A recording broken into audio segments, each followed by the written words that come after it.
Hey y'all, so I'm back with another candle. This is our doughbowl candle, and as you can see, it's triple wicked.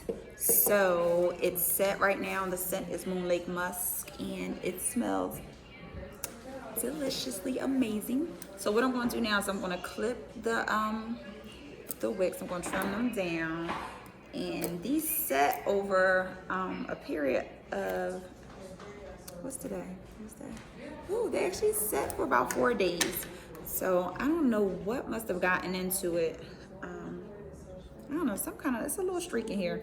But anyhow, it should be fine. So today we are going to add some black sage, which is good. It encourages visions and vivid dreams, and it also increases positive energy. Then we have our black salt, which absorbs negative energy, and it improves spiritual life. I got a little cheat sheet because I can't remember all this stuff off the top of my head yet. And then we're going to add some black tourmaline. So this gets rid of negative energies as well, and negative thoughts too, like anxiety and anger and feelings of worthlessness. So we are going to use all of these because I thought they all pretty much complemented one another. And we are going to make us a nice intentional candle. So like we did before, I'm going to melt the top down a little so I can get a good melt pool. And this time I'm using a higher setting for the heat gun, just because the candle's so wide. And I'm not sure yet what I want to do as far as the layout. So I generally like to sprinkle, when I use sage, I like to sprinkle it all around, like all throughout the candle. So if you can see, we got a really good melt pool already. I'm going to continue to melt it a little bit more just because I need it to be a little deep for the sage.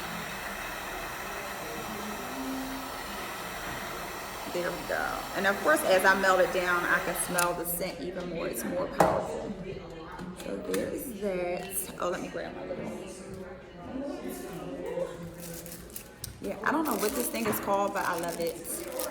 It allows me to like grab things. It's like a tweezer type of thingy. I don't know what it's called. If you know, put it in the comments. So I'm going to take some sage and sprinkle it about throughout the candle, and I kind of just let it fall wherever it wants to. I figure however it falls, that's the way it's meant to fall, that's the way it's meant to look, and it's going to come out beautifully anyway. So the only thing is that you gotta move a little faster than I actually am. So just put a little more in. That was literally just a little teeny drop. So there we go with that. We're gonna sprinkle some of this here black salt in. And I got, actually I got both of these products from Soulful Vibes Company. It's a black crystal company online. I love them. They always run a nice sale and they have great products. So actually I'm going to sprinkle these in this way. And just sprinkle them in like so.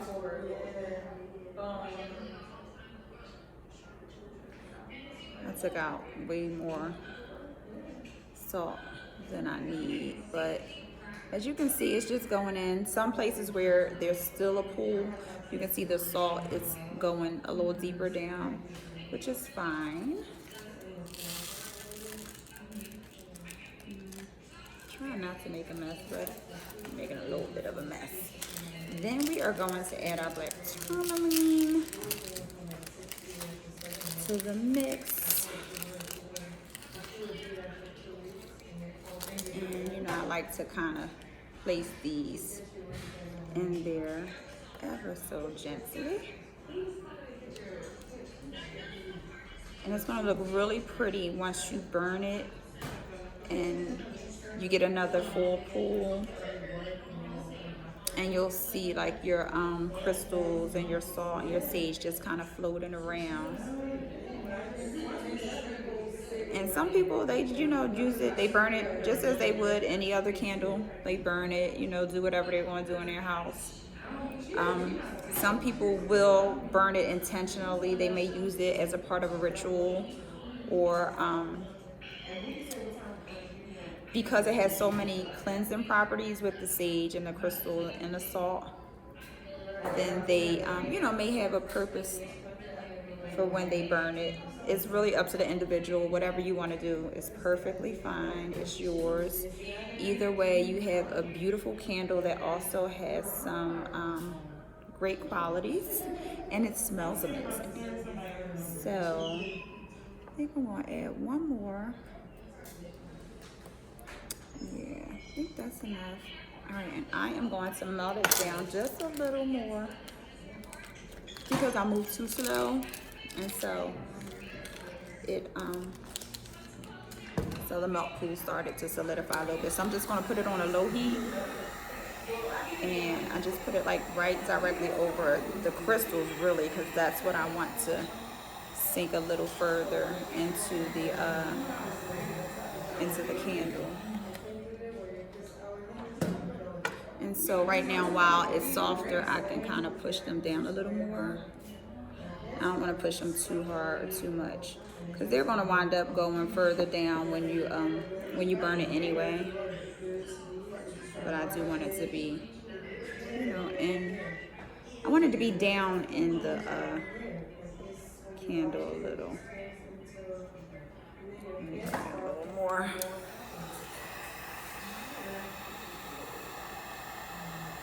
And I don't really worry that much about the items moving around, because it's going to do whatever it's supposed to do. So I kind of let it naturally spread out and end up wherever it wants to end up.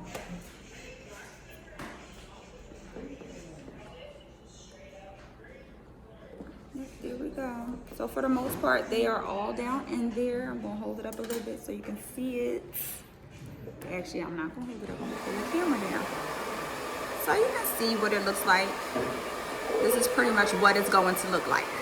So I hope you enjoyed it, and I am about to let this set.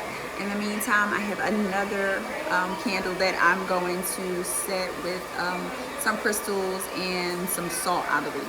So I'll see you shortly. Bye.